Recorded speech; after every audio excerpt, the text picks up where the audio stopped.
In this video, I'm going to show you how to take your lighting from this to this.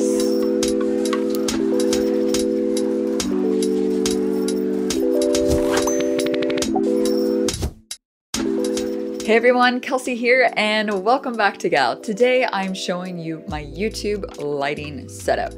So what I have here is a pretty simple setup. I have a key light on my left that illuminates my face. I have an RGB fill light on the right. And then as a background light or a back fill light, I have my neon sign. Of course, you don't have to use a neon sign, you can use any other type of light. So it's pretty much a variation of the traditional 3-point lighting.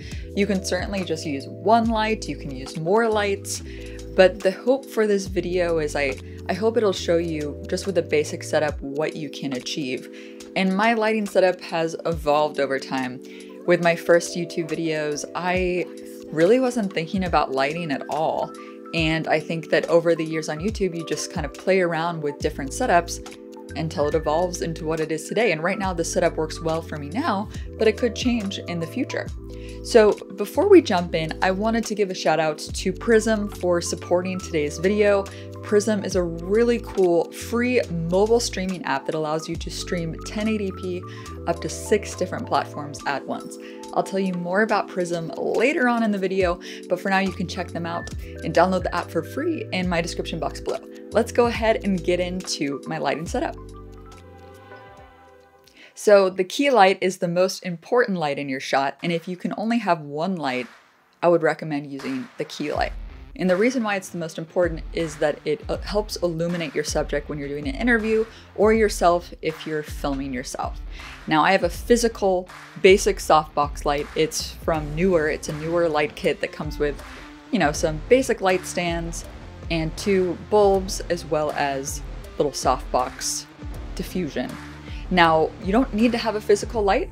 If you're nearby a window, you can certainly use the sunlight, but it's more difficult to control. And let's say the sunlight comes in, it's going to change the exposure, so it won't be consistent over time.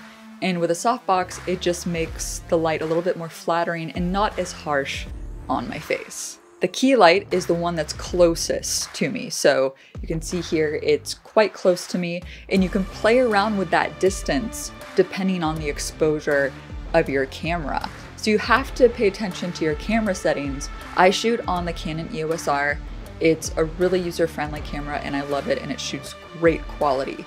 You don't want to overexpose your subject or underexpose it. You want it to be just right, so you don't have to do too much post-production, like too much color correction, because with YouTube content, you're pushing content out. You want it to be clean out of camera, maybe just a few slight adjustments to the contrast, and that's pretty much it. So I'm shooting on 1080p, and I have a 35mm lens. So it's a little bit wide angle lens, and it has a great aperture. An aperture is how much light is getting let into your camera. So if you have a lower aperture number, it will let in more light. And the benefit of that is it'll look a little bit more cinematic because the background will be more blurry compared to the foreground. So consider investing in a lens that has a lower aperture number, and it's a little bit more expensive, but in the long run, it's gonna pay off. It's just gonna look a lot better. So for the settings that I have here with the distance of this light, I have a shutter speed of 1/50, and typically the shutter speed is best to be double the frame rate that you're shooting in. That's just best practice. So I'm shooting 24 frames per second, so doubling that is about 1/50. It's not exactly 1/50, but it does the job. And then for the aperture, I'm at 1.8. So that's really low, and it's nice because it makes the background, even though the background's pretty close to me, it gives it a little bit more blur compared to the foreground. Another setting that you should keep in mind is the ISO. And the ISO that I have right now is 160. It's pretty low. So the lower you can get the ISO, the better with things being lit up. I kind of like it a little bit more darker. I could have another higher light to add more to the background. And Anya here will turn on the light to show you what that looks like. If you want it to be a little bit brighter, you can add another softbox light from the kit. But I just liked it a little bit more moody, so I kept it off. But the ISO will vary depending on your setup, but I have it lower because if it's too much, then it starts to get a little bit grainy. I would say the maximum I like to go with video is about 800 ISO, and you're pretty much safe. So that's all for the key light and the camera settings. Let's go into a fill light, which I have on my right. So the fill light that I'm using is an RGB light by Falcon Eyes, and it just provides some interesting moody fill on the side. You don't have to have blue color, you can have any color that you want. It can be white or more of a yellowish tone, a mixture of both, a bicolor look. It adds something to the side without being too powerful. So I chose blue just because, I don't know, I guess the pillow that I have in my background is blue and I just wanted to pull it all together. So just think about creatively how you can play around with different lights. I know RGB lights are kind of stereotypical on YouTube right now. You don't have to use RGB to have a successful setup, but I just think it makes it look a little bit cool and moody, and it goes along with the neon sign that I have. And right now, an important note, I have it on a honeycomb filter. So I've put this honeycomb attachment on top of the Falcon Eyes, which came with it. And essentially all that does is it prevents the light from getting wider. So it's more focused and tight on my face rather than bleeding more across. So you can use honeycomb to help prevent too much spillage of your lights when you don't have like barn doors and stuff like that to control the light. It's really just a control mechanism. The RGB light is also on my iFootage monopod, and the reason why I have it on that is that it allows me to tilt the light up and down when I'm filming. So that way I can decide if I want it to be a little bit lower or higher, but I pretty much have it in place where I want it to be. And it just makes kind of makeshift light stand that I have there. And so next is the backlight, my neon sign I have in the background here. Now this just provides a little bit more cool ambience color to the scene. A nice little hair light. You can see some of the pink reflection in my hair. Of course, you don't have to get a custom neon sign like myself. You could probably put a light in the far right corner here and shine it on my head. It just provides a little bit more separation between the foreground and the background. So I would consider this kind of a backlight, background set light that works. Now this was actually quite tricky to mount because we put up that wood wall that you see back there custom with reclaimed wood from old cottage house. And so we had to be careful with how we put it up because we had to hide the cables for this light.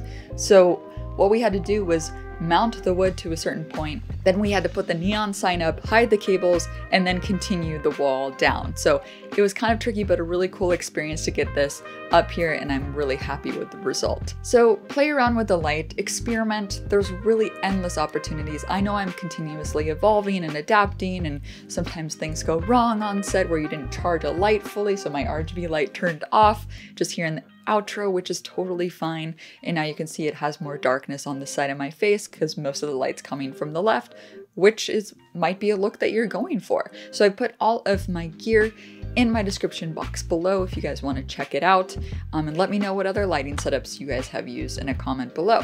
And lastly, just think about your camera placement. You don't want your camera to be too high above looking down because it just doesn't look as good. You want to look direct to camera or just a little bit lower so it's more conversational, and I'm just sitting on my couch here and that's kind of the vibe I wanted to get. Oh, and I almost forgot an audio tip for those of you that are starting out on YouTube. What I'm using to record my high quality audio is the Deity VMic D3. These microphones, they have these long names I can never remember. And it's a shotgun that's supposed to be on top of your camera. It has the mountable shoe mount so you can put it on top of the camera. But I actually like the audio closer to me. So what I did was I purchased a longer 3-meter cable so I could plug in my mic and have it still be plugged into the camera so I don't have to record it separately on a different device. So that way it's already synced.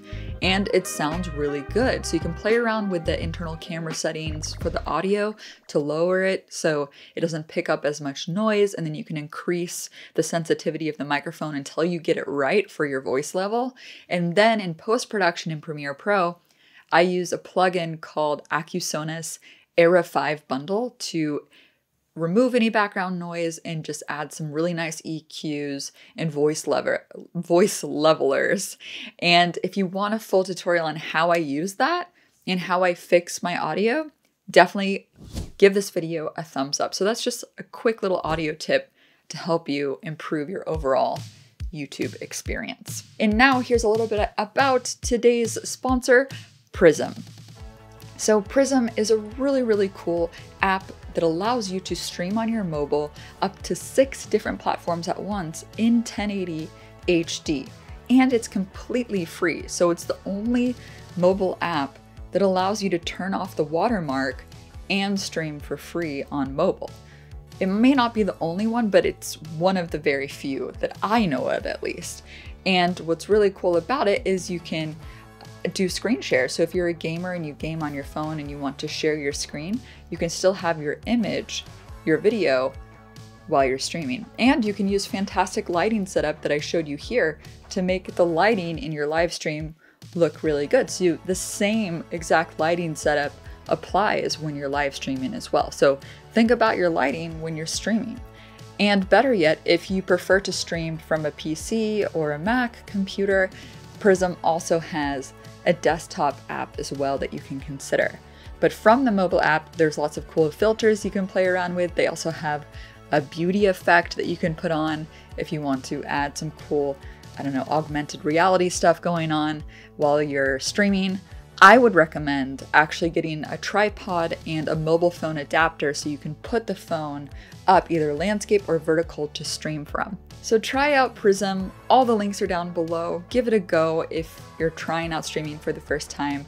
And if you want to reach out to the team directly, I've included their contact down below. So yeah, that's all for today's video. I'm also on Clubhouse now doing weekly Premiere Pro video editing chats. If you go to premieregal.com/clubhouse, you can get reminders of all the events to come. I'm doing it every Wednesday right now at 9 a.m. Pacific time. So definitely tune in if you want to ask questions or share tips, whatever you want to do. And per usual, keep creating better video with Gal. See you next time. Bye.